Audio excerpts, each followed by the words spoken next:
begin.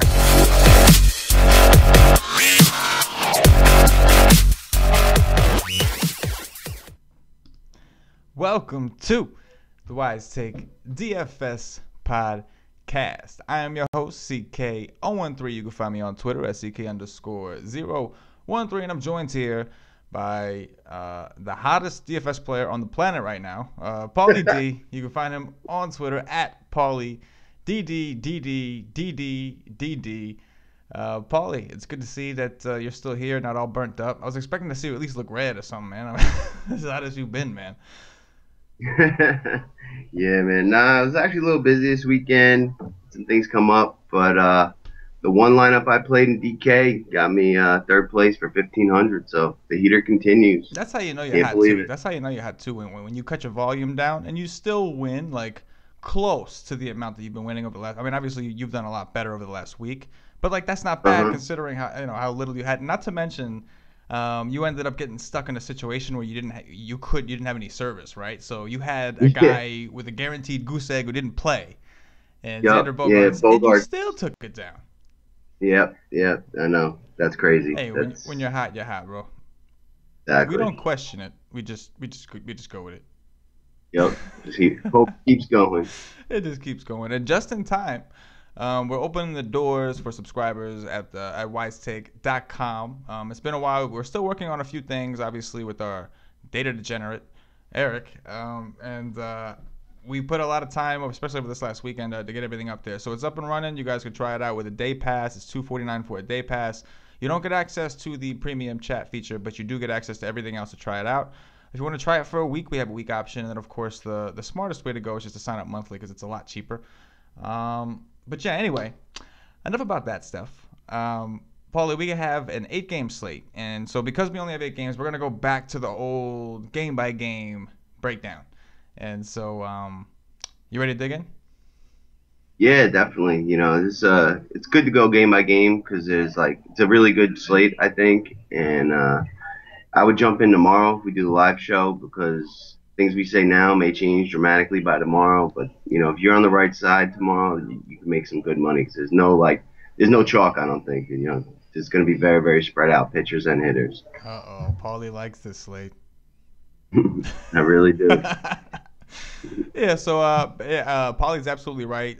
Tomorrow we obviously starting. So Monday through Friday is pretty much when the premium stuff. Occasionally you'll get weekend stuff on the site, but mostly it's Monday through Friday, at least for baseball season.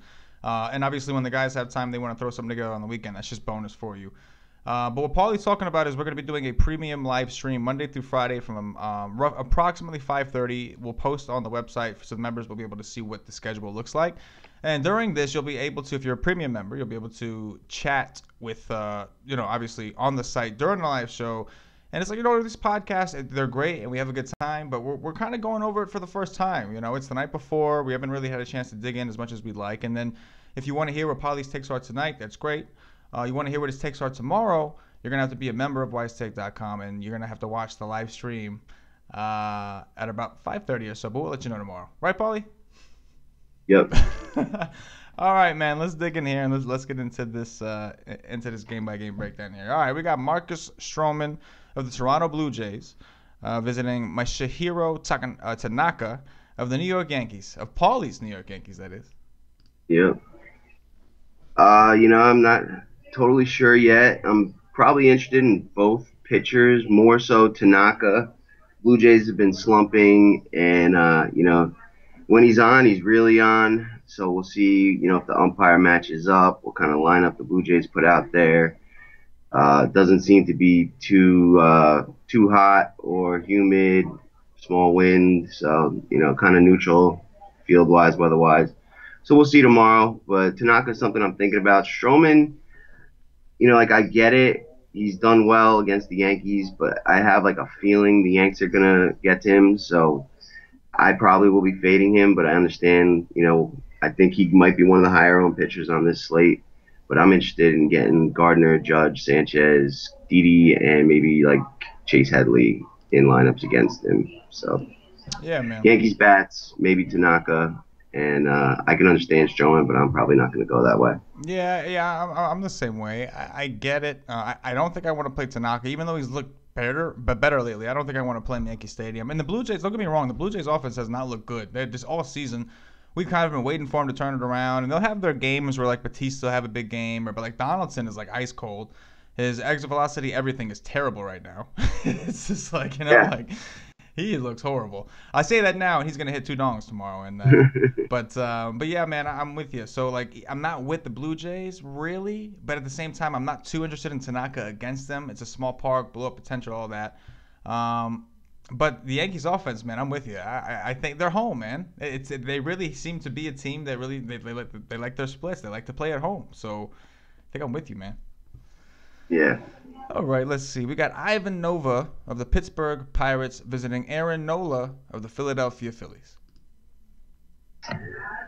This is another kind of, I don't know which way to lean yet game. Two offenses we don't really fear.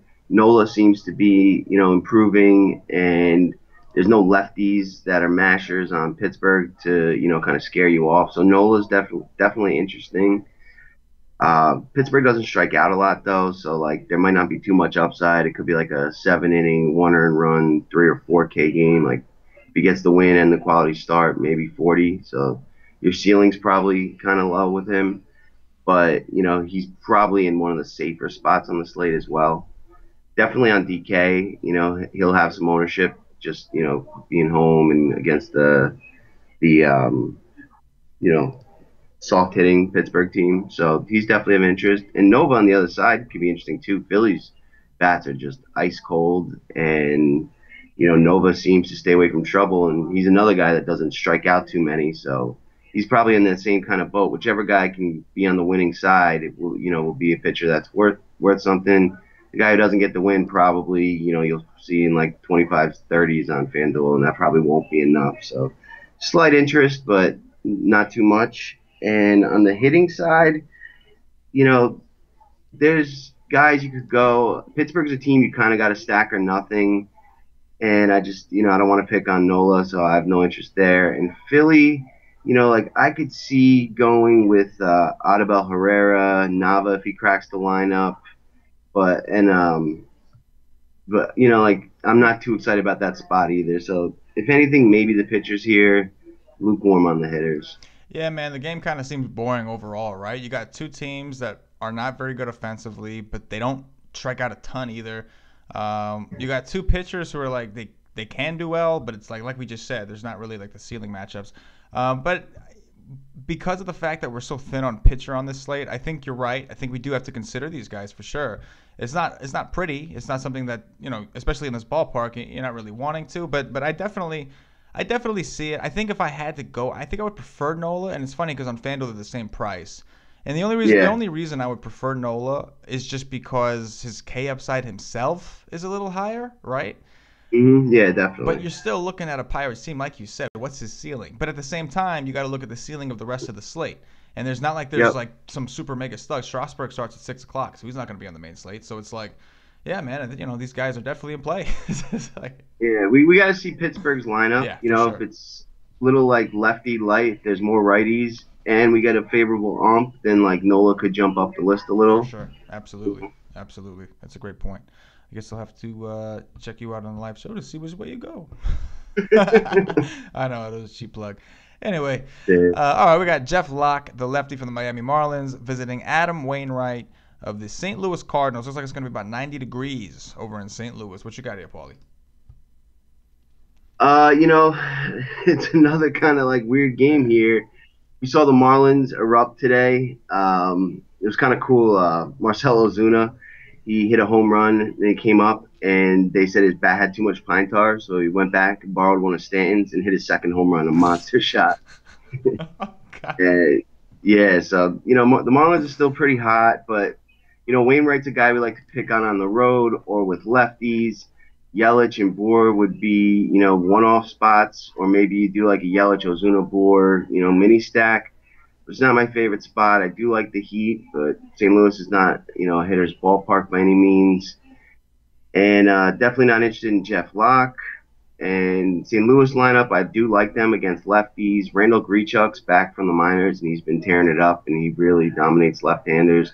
Scotty's another guy that really tees off against lefties, and Yadier Molina. So like, I think the Cardinals stack will be somewhat popular tomorrow, and I'm okay with it. It's not my favorite spot, but I understand it. Even further down the lineup, guys like Jose Martinez and Paul DeJong have been hot, and guys don't really know about them yet, so they'll be very, very low owned. Matt Carpenter, lefty on lefty, that matchup's fine, and maybe won't be a spot people go to because of the splits. So, I'm cool with like a Carpenter through like 1 through 6. Any way you want to mix that up, get a few of those guys. I think we'll see some scoring. The Cardinals have almost 5 implied total. So it's a spot I'm interested in, but not my favorite just yet. And like I could see going Wainwright, again because of the slate, you gotta like tether your expectations. But I really don't want to have to go there. But again, if like the lineup comes out and one of the studs is sitting for the Marlins and the favorable maybe. But I doubt that's gonna be the spot we land on. Yeah, man, it's like it's the Cardinals have been that team. Like they've been in so many good spots against lefties, against righties. It's just so many good spots, and I would consider this a good spot. It's 90 degrees, and it's something that we always talk about in St. Louis. When the weather's like cooler, it's definitely a pitcher's park. It's big, but when it heats up, it's the ball could fly. So it's like I would love to play the Cardinals against Miami. It's just I've played them so many times this year in great spots, and they just haven't gotten it going. Is right. Like, what I'm saying? They just didn't do anything. And like, so I do like the I think the only reason that I'm like being held from like, oh, I love the Cardinals is just because of that. But other than that, I mean, the spot looks right. It's Jeff Locke. Like you said, and I don't think he's great. You definitely want to check the lineup. You want to make sure everybody's playing if you're going to go with the Cardinals, and you're going to want to check the umps to see, because like you said, we've seen the Cardinals put out some pretty bad lineups that can switch you to the other side very quickly. So we definitely want to. We're going to wait for that. But yeah, I think the Cardinals are interesting. It's just a matter of, do you think people are like, do you think they're going to get tired of like going after the Cardinals and then burning them, or do you think they're going to be like, oh no, this is definitely it. It's Jeff Locke and then a bad bullpen, and you know what I'm saying? Like I think they're going to be like the third or fourth favorite spot on the slate for offense. We got a Coors game, and then we got this next game in Texas with big over under. Those are going to be like the clear, somewhat chalky spots. But like the Cardinals have a bit of power, in Carpenter, Grichuk, Gayorko. So like they're people are going to play those guys, but it's not going to be the chalk by any means. But like 10 12, 10 15 kind of ownership on FanDuel. So, it's not something you need to fade because they're going to be too popular. It's just, are they going to do enough to get you to the top? I'm not sure yet. Exactly. I'm 100% with you, man. Man, I know Miami just put up a ton of runs, and like Wainwright's been getting kind of tagged, but you mentioned that we like to target him on the road. I don't know if I want any part of Miami. Yeah, right? It's not like most appealing of spots, but it's probably going to be a low-owned, high upside spot on this slate. Yeah. So you can't just like write them off like Pittsburgh. That's I don't know. That's true. You definitely can't write them off. They definitely got some power in that lineup. Yeah. All right, we got Rick Porcello of the Boston Red Sox visiting Martin Perez, the lefty from the Texas Rangers. So I really like the Rangers offense in this spot.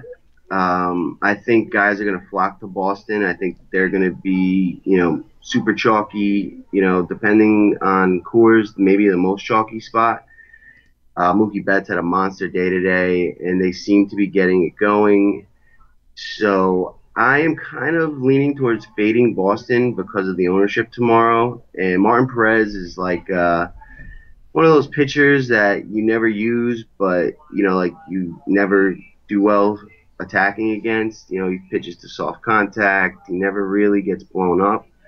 So, like, I think Boston right now is a fade to me, and I'm really interested on the Texas side. So none of the pitchers in this game I'll be playing, and I really like a lot of spots in the Texas lineup. So Porcello, he actually gets hit harder by the righties, and, lefties don't struggle. He's been getting crushed all year. He's been, he's up in the 40s in terms of hard contact. And this Texas team has been really, really hot. So depending on their lineup, we'll see if like Gallo's playing and where he's in the order, Carlos Gomez, Nomar Mazara, and I'm going to pick a couple spots to stack, up and down the lineup. I think there's going to be a lot of runs in this game. The over/under is 11, so the spot I really like. and I know it's going to be chalky, so it's like, that's going to be like the chalk part of my lineup, and I'll find differentiation with my pitcher and the other hitters. But I really like this spot. I really like Beltre, Gomez, and Napoli especially. It's funny that you mentioned all the righties because it seems like every time that there's a spot where the lefties on this Ranger team is supposed to do something, they just don't, and it's the righties. It's like you'll see Chu, Yep. you'll see Chu like fly out. Andrus hits a home run. Mazzara strikes out. Beltre hits a home run. Like you'll literally go down, and like they're lefties, and like people like to play this team against righties because of specifically their lefties. They like to play those guys, Mazzara, Odor, Chu. They like to play them because of last year. And so people Yeah. always go to them, and I wouldn't be surprised to see people try to do it again. Like you said, the Red Sox they're gonna be popular. They went off today. Was it today or yesterday? I haven't played much this weekend. I was busy, but Today. yeah, Today. They they're won super 15 to right. 1. Betts hit 2 home runs. Yes, exactly. It was today. Okay, so they're gonna be mega chalk. It's gonna be them and one of the Coors guys most likely, and then the Rangers and then the Cardinals, like somewhere in that vicinity. So I'm with you. I like the Texas side more. I want to see which way this line moves. It'll be interesting to see which way it goes and try to see where the smart money's on. But I'm with you, man. I really like the righties of the Rangers. They've been red hot, man. It's the righties that have been red hot. Andres, Beltre, Gomez, like these Napoli especially, man. But I'm Yeah. definitely with you. All right, we got Alex Meyer of the Los Angeles Angels visiting Adalberto Mejia, the lefty from the Minnesota Twins. So this is another interesting spot. The Twins have been ice cold, and we've seen Meyer perform at home and on the road his last few starts. He's got massive K upside, and a guy that we definitely have to consider tomorrow. Now, Vegas, I guess, is not agreeing. The Twins have a 4.9 and a half run total, so he's not my favorite spot, but we'll see how the lineups and umps and things like that line up, which way the line moves. Definitely someone I'm considering, and Adalberto Mejia, someone I'm going to consider as well. Los Angeles Angels, they don't strike fear into anybody, and really have not been like tearing up the ball. I do understand like a cheap, low-owned stack on the Angels side, like no one will have it, and if it goes off, you could do well. But this guy Mejia has some K upside. We've seen him get blown up, which rookies do, but we've also seen him pitch pretty well. And I went in and dug in on the Angels against lefties over the last 60 days. They haven't done well versus them. They're towards the bottom in on base percentage. They don't really strike out much, but they don't do anything offensively that scares you. So I actually have a little bit of interest here. I'm kind of shifting some of my action to DraftKings, so I kind of like have the two pitcher mentality. So he's someone I'm considering because of the K upside, and I don't think people will be on him, and he's low cost, so you could go to Coors with him as your SP2, and it's something I'm considering. I'm not sure yet, but you kind of can almost always consider a pitcher against the Angels in a decent ballpark. So it's something I'm thinking about, and I can understand the bats as well, but I don't see maybe like a one-off, like a Kepler or a Sano. I can do that on the Twin side, and on the Angel side, like Maben, sure, and like I can understand Pools, but I just I think there's better first baseman that you'd go to. Maybe Martin Maldonado, one-off at catcher is fine. He's low cost, but I'm not really excited about the Angels lineup, and that's kind of why Mejia is someone I'm thinking about as like a non-popular pitcher as like my DK as my SP2 on DK. So something I'm considering. Again, this is such a slate where there's just no, like easy to find chalk. Like there's no easy route to take. So Yeah. you got to kind of consider all the angles, especially the ones that people aren't. Some people are just going to see Mejia and be like, nope, and move on. But it's a bad offense. It's a mediocre park. If like the weather's in your favor, it can be an offensive park, but it's not in the top 10 by any means. So he's someone that I'm going to take a look at the hitting profiles and see where he stacks up. So it's something I'm considering. Yeah, man. I really like this kid Myers' strikeout potential, but Yeah. listen, I rostered this dude against the Texans. I was talking to you, matter of fact, what I rostered Meyer against Detroit it was, and dude, like, yeah, okay, he did okay. He got the quality start. He got like X amount of strikes. He had like 5-6 walks, something like, dude, it was crazy. He could not throw a strike for the life of him. Like if he has to throw a strike for his life, he's in trouble, dude. Like He's Yeah, you know what I'm saying? So like he does have control he issues. When he's does. on, that's great, but he could, be out by the second inning with Yes. 6 walks and 2 homers. He's He's a dangerous. guy where umpire is super important. Umpire is Yes. real that those corner calls, those inch calls, it's gonna go a long way with him. He ain't getting them, forget Yep. about it. But if he's getting them, he's got K upside, man. He can really strike a lot of people out. So I think we're gonna have to check with Paulie tomorrow with his umps and see what's going on there. But if he does not have a good ump and the situation doesn't look good for him, I do have some interest in the Twins' offense here. Hmm. Just because, man, like they've been good, like offensively for the most part, and they've gone through the gauntlet, man. They had Chris Sale, they had, I don't even know how many pitchers. Like it's just they've been facing some tough pitchers. They haven't really had too much of a break in between. Yeah, that's true. That's true. So it's like, for me, if the conditions are right for Meyer, if I don't think he's gonna walk a million people, and I think he can actually go 6 innings, I Hmm. might have some interest in him for sure. Because like you said, he's got the K upside, but if we have an ump that's tough and we know this guy's gonna walk 7 8 people, it's like, hey, forget it. I'll just but as far as Mejia though, on DraftKings as an SP2, that's interesting, man. And again, like when we consider things like this, it's not that we're playing Mejia really. We're playing against the Angels. That's Yeah. really what's that's really the play. So I think that's an interesting call, man. How much is he on DraftKings? Do you know? No, I could check it out though, but it's definitely low. He's going to be He's like got to six be. K or Yeah, something, he's like you six know. three on FanDuel, so he's I would imagine he's going to be somewhere around there. But yeah, man, I think we're gonna have to dig in tomorrow. This game is interesting to me, and I feel like this could be a game that goes overlooked because of all Hmm. the other options, and like nobody likes rostering either of these teams. And Dozier, the Twins let a lot of people down today. Dozier was serious chalk today. I know that. Yep. So, He's he's 6'6" on oh yeah, DraftKings. DraftKings. Oh Yeah. wow, man, Coors has got to be the chalk, right? Coors and Boston, In because Boston, people can yeah. afford it. They're not gonna have a problem affording these guys. Yeah, there's no expensive Right, pitchers. Absolutely. right. All right, let's move on. We got Luis Castillo of the Cincinnati Reds visiting Jeff Hoffman of the Colorado Rockies, 91 degrees in good old Coors Field. Yeah, yeah, 91 degrees. I even saw like 95 some Oh places. wow, So man. no humidity, but I don't think it's going to matter in that weather. Both these teams, well, actually, the Rockies are probably happy to be getting home. They've been a little cold, and they were on a tough road trip there. They fell out of first, but they get hot when they get home, going against a rookie pitcher.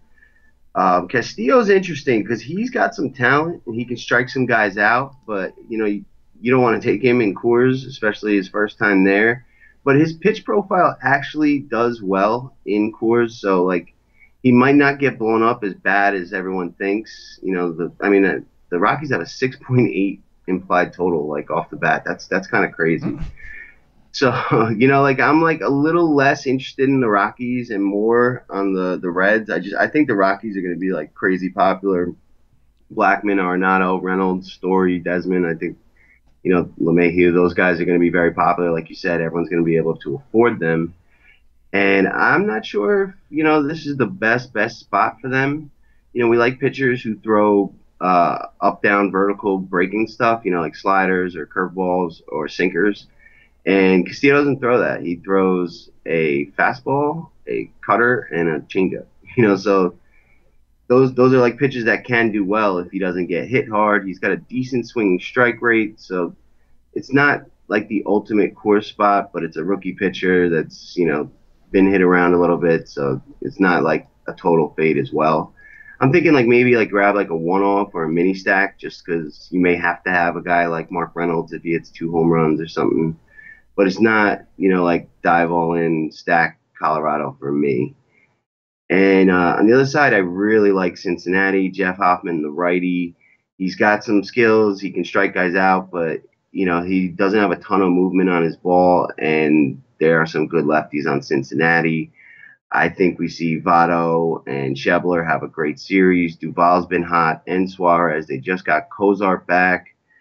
Tucker Barnhart's been at the top of my model lately, so I'm interested in the Reds and hope to get them as the slight less chalk from Colorado and Boston. And it's Coors. You got to play this. Yeah, man. Yeah, absolutely. And I think that I it's funny because these high totals.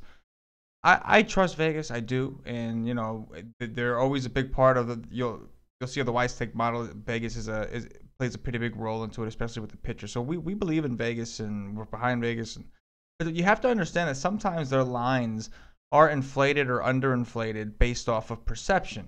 Remember what their job is. Their job is not to help DFS players pick top stacks. Their job is to get the even bets so that they don't Yeah. lose any money and they win all the money on the juice. And in some situations, they will take a stance. They'll pick a side.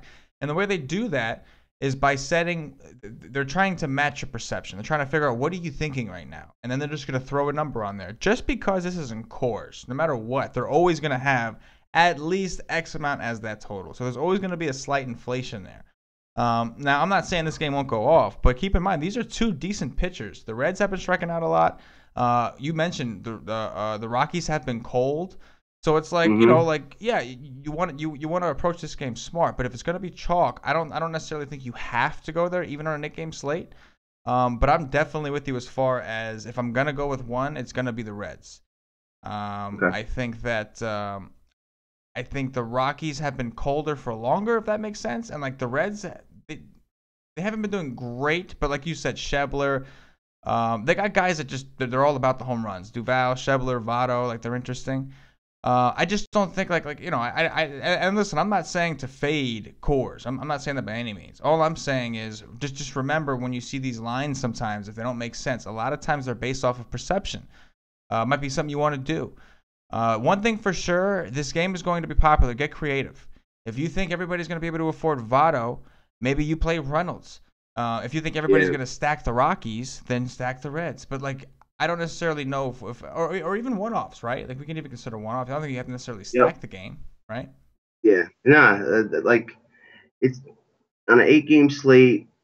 Besides Boston, this is the only game above 10. Like it's definitely gonna be popular. It's two rookie pitchers that no one really knows much about. So like, with the over under, a lot of people look at cores and like if it's over 11, I'm in on it. If the over under is under 11 or lower, then I'm not. There's people out there that say the first game at Coors always is like a disappointment, but I think with this slate, it's gonna be pretty popular. Like I think Arenado is gonna be 25 to 30% owned. Yeah, So and you know in what? tournaments, you like have to fade that. Right. At 5K or whatever his price is, like So I just think the Rocky side is gonna be too popular. I think the red side's going to be popular as well, so I don't know about like a full stack, Right. but you want to have like a little piece of this game. Hope you get, hope that's like one or two guys that do the damage and you have them, and then differentiate yourself with the rest of the lineup. Yeah, man, definitely. Especially like, think about it. We already just talked about the Yankees. The Yankees are at home, another hitter's ballpark. Granted, they do have Stroman. It's a tougher matchup. I'll give you that, but it's still a very powerful offense. And like, how long has it been since we've been able to get the Yankees like truly unowned? You know what I mean? Like we might get that Yeah, tomorrow. no, I We know. might get it Yep. tomorrow. So it's Yeah, like, I think we will, especially like guys besides Sanchez and Judge. right. Like I think the rest of the Yankees lineup is going to be unowned. Yeah. No, absolutely, absolutely. And so it's like, and like we just talked about Texas. We know that people are probably going to want to pick Boston. So you figure both the Coors games with Boston is going to be in how many percentage of line? Like, you know what I'm saying? It's like there's only 8 probably like games. 60. Yeah, Probably combined, 60, yeah. 70. So it's something to consider, and it's something that we got to dig in a little bit more into tomorrow. But it really makes me like games like I'm not saying specifics, but like for instance the Twins game and the game we're going to talk about next. It's going to make me look extra hard at those games because it's too easy to see where everybody else is going. Yeah, I mean, game Got it. theory tells Right. you fade the Boston Rockies game tomorrow, Right. and if they both dud, it's a real easy climb to the top. Yeah, And and if they that's don't, you hedge life it. yeah, exactly. You got to have at least one hedge life, but like my instinct is to fade these two spots. I just like It's hard. I don't know if like you can do it totally. Like I Oh feel yeah. like you might have the right pieces, so it's an interesting spot. Like I don't Right. want to be all in, and maybe that'll change tomorrow. But right now I'm kind of like, maybe I take a weird Boston guy like Jackie Bradley or like Chris Young, depending where he's in the lineup that most people won't have. Like Chris Young's popular when they have lefties going against them, but tomorrow he won't be because there's no expensive pitchers. You just won't need an outfielder at 2.5K. So that's like my stance there. And the same thing with the Rockies. Like maybe Trevor Story one off and hope that he double dongs, but I'm not gonna have the full stacks. Unless like something crazy happens and like no one happens to be on this game tomorrow. But that's not gonna happen. Oh yeah, yeah. It would be ideal. But we've seen it happen so many times. And the funny thing is, both these pitchers are pretty good. Like they both got Right. pretty good stuff. But like you said, because they're in cores and nobody really knows who they are. But they're decent. They got decent K upside. Hoffman hasn't been great at home, but if you look at his game logs on the road, he's been nasty. What does that matter? He's at home, I know. But I do want to mention the Reds lately over this last like week or two. They've been striking out a ton, and I've been preaching about how they really don't strike out a ton, and they're really good this year and offensively. Lately, they have been striking out a lot. I'm interested. I'd be interested to look up what the recency is, but I know that I've been watching him strike out a ton. I forgot who it was. They ended up getting to him, but he had like 7 or 8 Ks through 5 innings, and it was or something 6 innings, and it was like it's like not even like a great pitcher. I forgot who it was, but yeah, man, it just seems like we can see they're going there, and there's other games. We have another game we're gonna talk about. We have two other games to talk about. And like, remember at the beginning of the season, like if you got like a 4.6 or 4.7 projected run total, you were excited. But Mm-hmm. now because we see 5.2s and we see 5.6s and 7s and 6.9s, you kind of ignore these 4.7s and 4.8s, and it's like those are still considered good. The rule of thumb is that anything above 4.6, 4.7 or something like that is good. Yeah, 4.6 or higher. Right. Yeah. So it's like, I just feel like there's like all these other games are going to be ignored. It's just a matter now. That doesn't mean, and the other thing, Paulie, that we always talk about is just because they might be 60%, you might still need them to win. It doesn't mean Wait, that they wait. won't. You know what I'm saying? I got breaking Uh news. oh. I got a text from Patio Uh Joe. oh. He's on vacation. He says, "You stop what you're saying right now and tell the Wise Take family that Patio Joe says, 'What's up, Wise Take?' and have a great 4th of July." He's hijacking the show even from Oh vacation. my gosh! Via text message. Oh my! When I grow up, I want to be Patio Joe. When I grow up, I Yep. want to be like Patio Joe, man. This is one cool Yep. dude, Shout man. out to Patio Joe, Shout out to man. Patio, man. Enjoy yourself. We're gonna work you like a dog when you get back, so make sure you enjoy yourself. Oh man, that was awesome. But yeah, man. My point is just that just because we mentioned we can know where the chalk is, and like yeah, game theory tells you should fade it. We've also seen the chalk just come through, and if you don't have them, you're beat. So that's why you hedge, right? Because they could be 60% owned. That trio that we talked about could very well be 60% owned and still Hmm. they could go off. And if you don't have them, you're beat. And that's for things Yeah. like you said, where you talk about switching up elsewhere, maybe playing a pitcher that nobody else is on or something. But yeah, we have to dig in a little bit more, man. All right, let's see. Yeah, Let's me move on too. to this next one. We got Carlos Rodon of the lefty from the Chicago White Sox. Man, I think it's what his second start. That's it. He's finally back from injury. Yep. Visiting Jarrell Cotton of the Oakland Athletics. Another game that, I may be on one way right now and totally change by tomorrow. Um, I think you're interested in some of the offense here, and I understand that. I'm actually leaning towards the pitchers right now. Like Rodon, I had him last start, and he actually pitched well, but a bad error extended his first inning an extra like 30 pitches, and he had a tough ump who just wouldn't give him any calls. And like his first inning was like 40 pitches, three unearned runs, and like three walks. But the Yankees couldn't really get a bat on his ball. So like he was walking guys or striking them out. He only ended up with like three, but he had a ton of like 2 strike counts and just like, wasn't getting the call, couldn't get it done. But I did like how he didn't get hit very hard. And this is a kid with talent. The A's actually struggle versus lefties, and this is a big ballpark. The weather's not going to be too hot, so an umpire would be huge here. And if it's a high K upside umpire, I'm going to have more interest. And also, like Ryan Healy got injured today, left the game, so him being out of the lineup is a big, big boost for them. And it's something I'm interested in. I like Rodon. I wrote him a lot towards the end of last year. He had multiple games with 10 plus Ks. And in this big ballpark with a team that strikes out a lot, you've got to consider him. That being said, I do, understand. going with some of the A's righties, especially Chris Davis. So it's just like a tough spot to call right now. I couldn't tell you. I'm leaning towards pitching Rodon a little bit, especially on DraftKings where I got F2. But there's a chance I could be on a full A stack by tomorrow. It's just, first looking at, I lean towards Rodon. I like him, but it's hard. It's a hard call to make. And the same thing on the other side. Jarrell Cotton. We know the White Sox really struggle against righties, and Cotton, he's got a funky delivery, and sometimes he goes out and he's just like untouchable. And he's another guy who lives on like swing strike stuff, guys swinging at pitches that are out of the zone. So favorable ump helps a lot.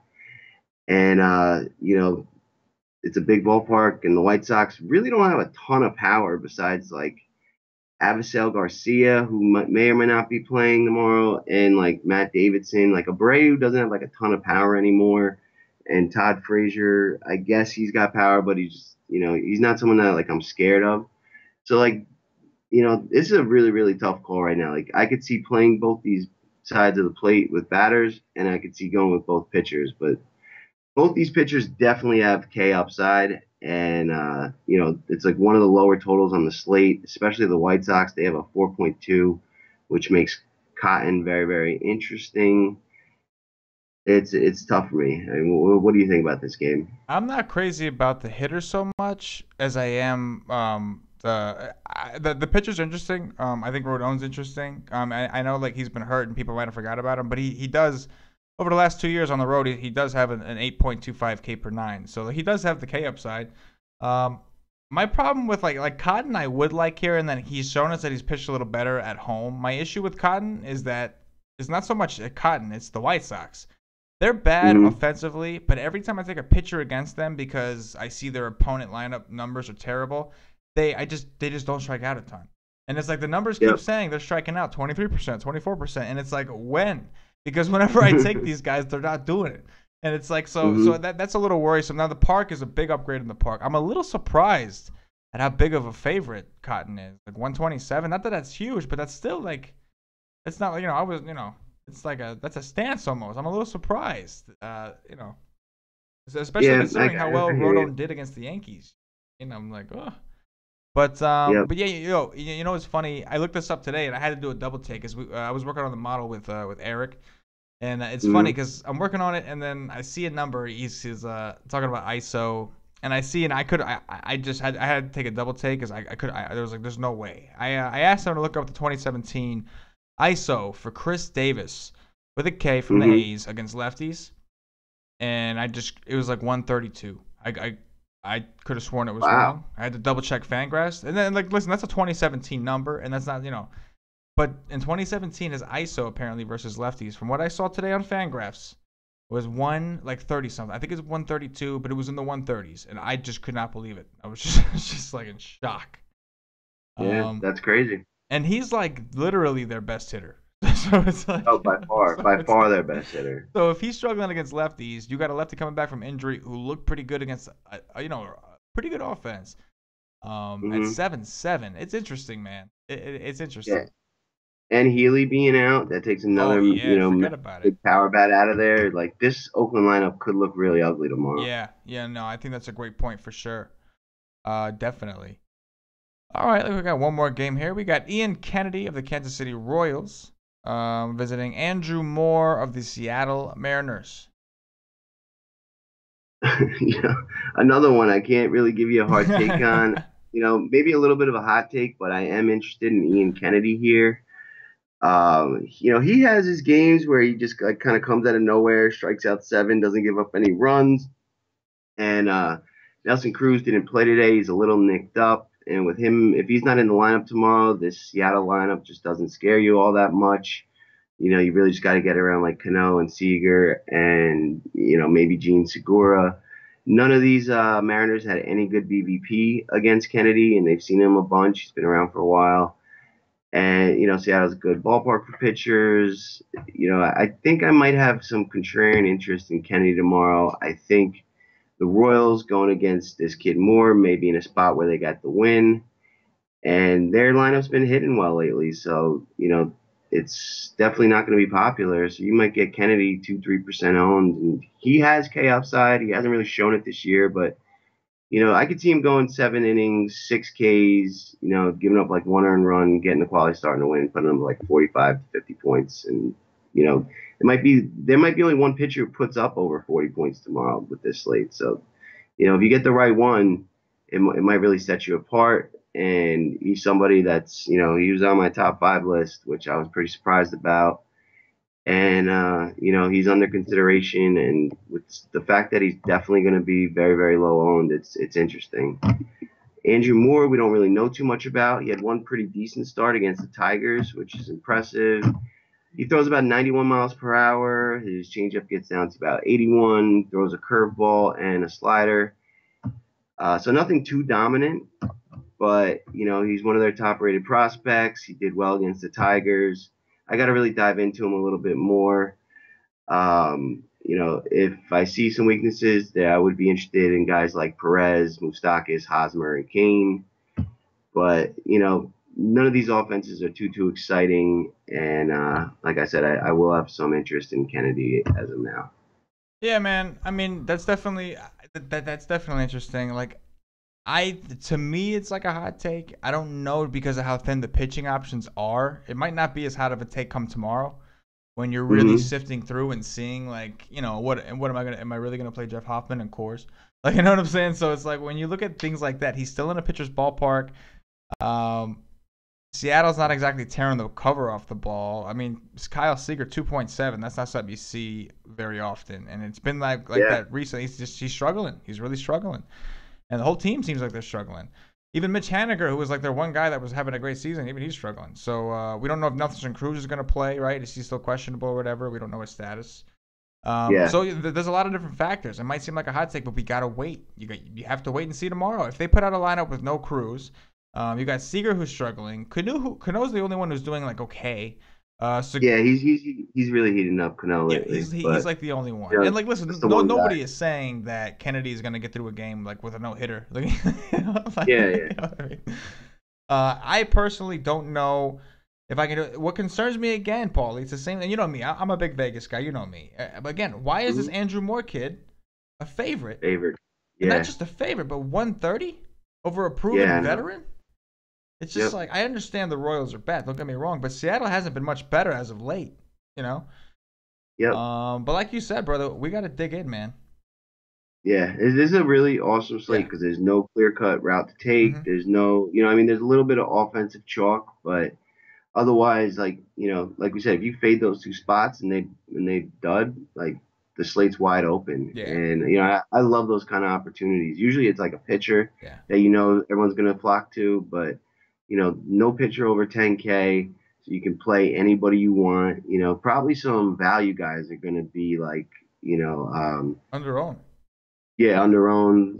Like good spots that you'll be able to get at very low ownership. But it's really, really tough slate, and I love those because you can really set yourself apart. And it's one your research will lead you to victory usually. Like if you put in the time, you'll find the spots that you really, really like, and hopefully do better than the rest. Yeah, man, that's a great point, and you're absolutely not like the super cheap like 2K guy in the outfield. He's probably gonna be chalk because he'll just get you more cores. But like the guy that's like like the 2.7 third baseman Kyle Seager. Yeah. Nobody's gonna play that dude. It's a great deal for him. Nobody's gonna play him. He's gonna hit well in the order because you know why? Because you'd rather play Arenado or even Eugenio Suarez, who's been ice cold by the way. His exit velocity over the last 14 days is pathetic. He's not hitting the ball well anymore these last couple weeks. As a whole, as far as like the pitches he's actually making contact with. But anyway, like he's 3-3 on FanDuel. So like you're gonna play him before you play Seager at 2.7. Yeah, in Coors. Yeah, in Coors. Yeah, right. Yeah, right. absolutely. Exactly. So yeah, this is always a slate. We always talk about this. When there's no elite pitcher to pay up for, these cheaper value stacks never get played because they don't have to. If you don't need to do it, you're not gonna. So, it's gonna be interesting. So before we play some Dong Watch, I just want to let the chat know that we will be accepting questions. If you guys want to write some questions up in the chat over there, I got an eye on it. I got the one eye going, the little cock eye. One on the chat, one on Paulie, because I'm trying to pay attention to both. And Paulie catches me sometimes not paying attention. It's not that I'm not paying attention to anybody. It's that I get distracted by the chat, and then I'll pay attention to you. But I did good today, though. I paid attention. Yeah, you did good. Did very good. All right, so we'll see if they have any questions. In the meantime, let's get the Dong Watch game started. So we're gonna keep trying with these funky rules because it definitely has been more fun. So I'm trying to think. So obviously the third one's gonna be the 2.5 or less. The question is, what do we want to do for the first two? Maybe we can go with. Let's go with. Home team, away team? Sure. All right. We'll keep it fairly easy because there's only 8 games. So home team, away team. Start us off, Paulie.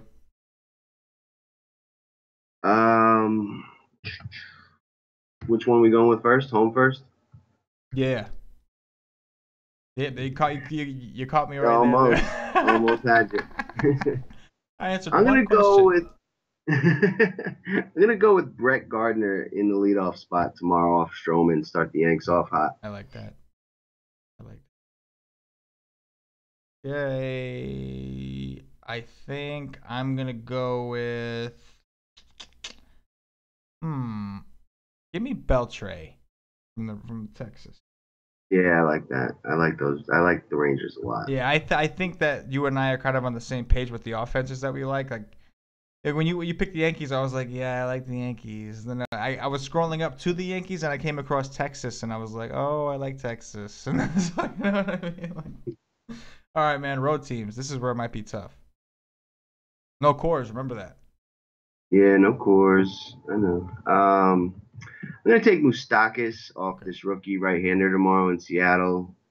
He's like a definite guy you could do a one-off with anytime, and I think that's a decent like low-owned one-off kind of spot. Moustakas. I like that.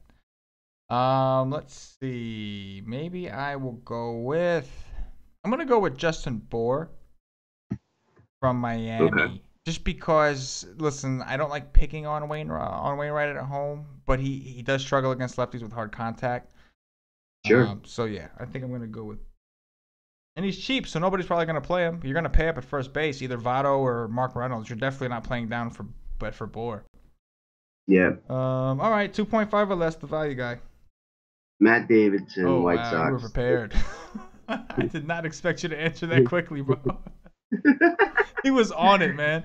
It was like Matt. That was like, whoa. All right, Davidson, but to make me look bad, bro. All right, it's all good. It's all good. I'm going with. I'm hoping he plays. I'm assuming he's gonna play. I'm gonna go with Jose Martinez from the Cardinals. Yeah, it's a good call, man. He's been hot. He's been really hitting the ball lately. Man, that's the thing with the Cardinals. Him and that Paul DeJong guy. Those are the only 2 guys that are doing anything over there. It's just like, you know what I mean? Yeah. And Grichuk lately. True. Yes. I mean, I'm so glad he's back. I was so disappointed with. I love that kid, man. I was so disappointed when they sent him down, man. Yep. That was disappointing. All right. So let's see if we have any questions here. I'm gonna scroll up in here a little bit. Okay. I saw a question: safest cash pitcher for tomorrow, by Firework. Too bad we don't have Joe on here, the cash game specialist. The cash game guru. I guess it would be Tanaka. The Blue Jays have been cold, and he's the highest priced pitcher for a reason. He'll probably be in position for a win. He can strike some guys out. The Blue Jays are very, very right-handed, so he's going to have the split platoon advantage.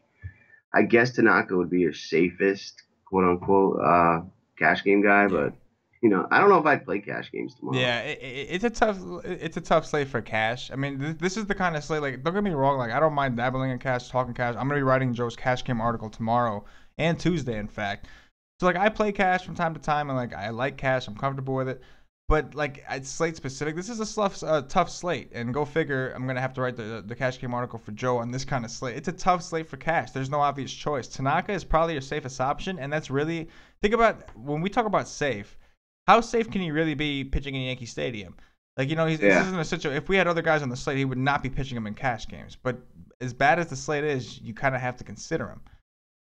So we'll dig in tomorrow for that. But as of now, I'm with Paulie. As of right now, it's got to be Tanaka, just purely off the fact that Toronto's offense has been bad, and Tanaka's actually been decent lately. Yep. All right. Okay. Let's see. Was there? What else did you see there? I'm seeing this window really small, but I know I saw a couple of them. Couple of them page. DFS Syracuse asked, "What's Paulie eating for breakfast?" He wants a 3-week heater. What are you eating for breakfast? I don't really eat too much breakfast. Usually a cup of coffee, or like Right. if I do, it'll be like a bagel or something. Get breakfast, bro. That's what Get Paulie's breakfast. telling you. That's Paulie's Yeah, advice. yeah, get real healthy. Let's get breakfast. Nah, We give if I had to DFS pick, advice, not health advice. that's right.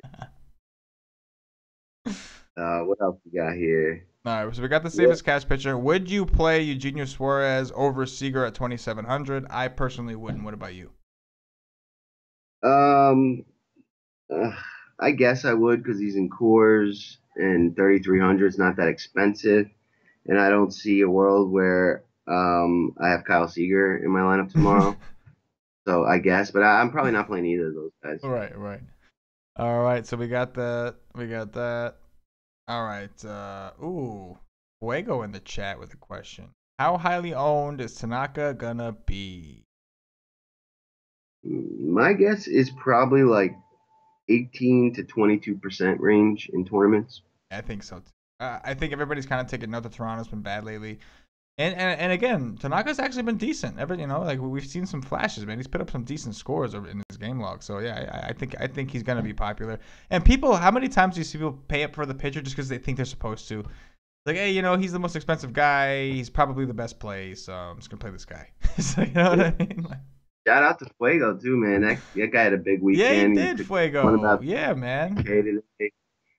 Tomorrow's last day to qualify for the FanDuel Live Oh, Finals. So is I it? know, I know, I Wow. know Fuego's probably not going to sleep tonight doing research for that and trying. Hence why Good he's in the luck, chat Fuego. right now. Good luck, Fuego, man. Good luck, buddy. Always glad to see him back in here. Okay, here we go. Here's a question. Corey answers Nova, not Cash. Yeah, Nova's fine for cash. He's on the road in a hitter's ballpark, and he just doesn't have a ton of K upside. I'm not the cash specialist, but like I think Nova, like upside is maybe like 35, and more than likely he's gonna get you like a 25 to 27. So I don't know if that's enough for cash or not, but I guess he'd be like in the top three you'd consider for cash. Yeah, I mean, I can definitely see the merit in playing him, or maybe even Nola for that matter, just for the fact that they're cheap at least. So like you could really load up on the cores bats and cash games. Like I am someone who I don't typically fade cores and cash games. I just don't. I don't think you have to. They're popular enough to where Hmm. if they bust, everybody's busting, and then I differentiate in a couple spots and just hope mine did better than theirs. So yeah, I can see the merit if you'd rather do that. The only reason with Tanaka though is Tanaka we know has the K upside and he's got a team that's struggling. You have Yeah, Nola. Nola's got K upside, but he's Nova, again. Nova, No, Nova, no, no, no. Nova. I'm talking about the other side too. I'm talking about Nola. Oh, So okay. in this game specifically, you have Nola who has got the K upside, but he doesn't really have a great K matchup. And then you have Nova who's got a decent K matchup, but he doesn't really have the great K upside. So Tanaka kind of has a little bit of both. He's got Toronto who's struggling, and he's got decent K upside for himself. But yeah, I'm with you though. I think Nova is certainly worth considering from the Pirates for sure. Either way, and even Nola, I think you consider Nola in the same era too.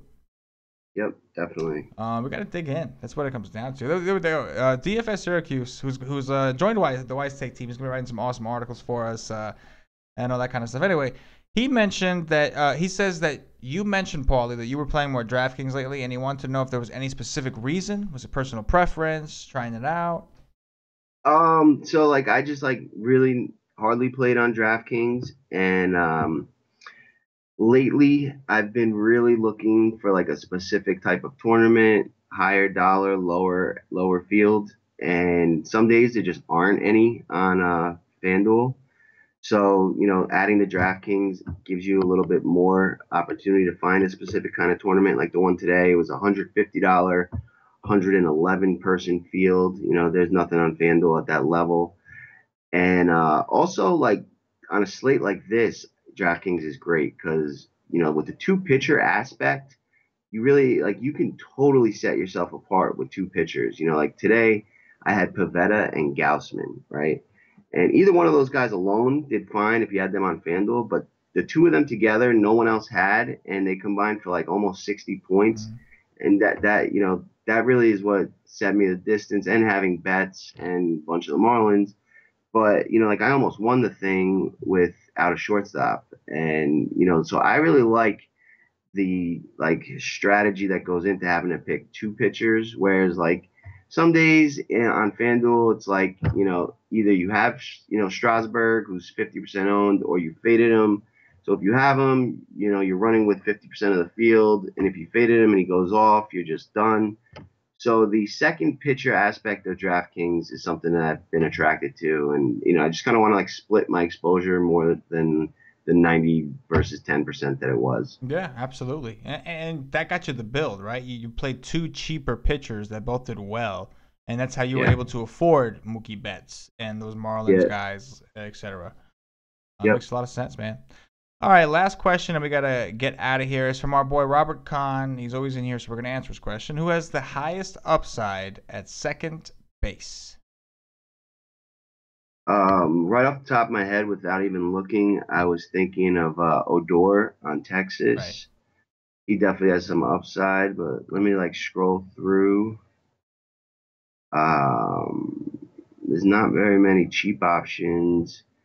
I guess Scooter Gannett's got some upside too in Colorado, depending where he's at in that lineup. I don't even know if that matters, but he's got upside. We've seen him hit 4 home runs in a game, and he's been hitting well lately against a right-handed pitcher. So I'd say probably Gannett or Ronette Odor. Yeah. And then the obvious we saw, which somebody answered in the chat. Obviously, Cano is another guy that you can consider, but he's obviously more expensive than who Paulie's mentioned. Well, actually, Gannett is 4.1. He's the most expensive because he's in Coors. Oh, Gannett's 4.1. Oh, he's not here on this page. They don't have him on. Oh, you know why? Because the Cozart might be back. If Cozart's back, then Jeanette might not even play, unless they Yeah, sit he might Peraza. not be in the lineup. Unless they Yep. sit Peraza, maybe. I gotcha. Okay, I was wondering why I didn't see his price. I was like, what the? All right, man. Hey, Paulie, man, this was a lot of fun, man. It's it's nice to do the podcast, and it's nice that we're at that point where we're about to open up, launch up, and have a lot of fun, get some subscribers, and hopefully help people win some money. And in the process, I want to be like you when I grow up, man. I want to be one of these. I want to be on a 3-week hitter, a heat eater. So I'm with Cuse, man. Team no breakfast. Let's do it. Yeah, man. Check us out tomorrow. Get in that the live chat Yeah. here before the Yep. slate. Try it out. Listen, if you don't want to sign up for the month, try it for the day, and you can still get access to tomorrow's live show. You're on your own for the next day unless you sign up again, but it'll get you through tomorrow. Here you go. All right, man. Hey, Paulie, I appreciate it, brother. So we'll definitely we'll give you a talk tomorrow. All right. Hey guys in the chat, appreciate you watching. Always great. If you're watching on YouTube, please click that like button, subscribe to the channel. If you're listening on Podbean, give us a follow. If you're listening on iTunes, subscribe to the channel and give us some positive reviews. Whip us up those charts. The podcast will always remain free. Don't worry about it. If you can't afford to sign up, I totally get it. You will just have to just listen to the podcast, which is completely fine. And that'll always be free. But for those of you that are ready to take the next step and try to learn how to become a better player, DFS player that is, go to wisestake.com, check out our options. And it's under construction. We're bringing things in, so it's only going to get bigger from here. But check it out. Let us know what you think and sign up. Give us a shot. Anyway, guys, for Paulie and for myself, as always, good luck. Yeah.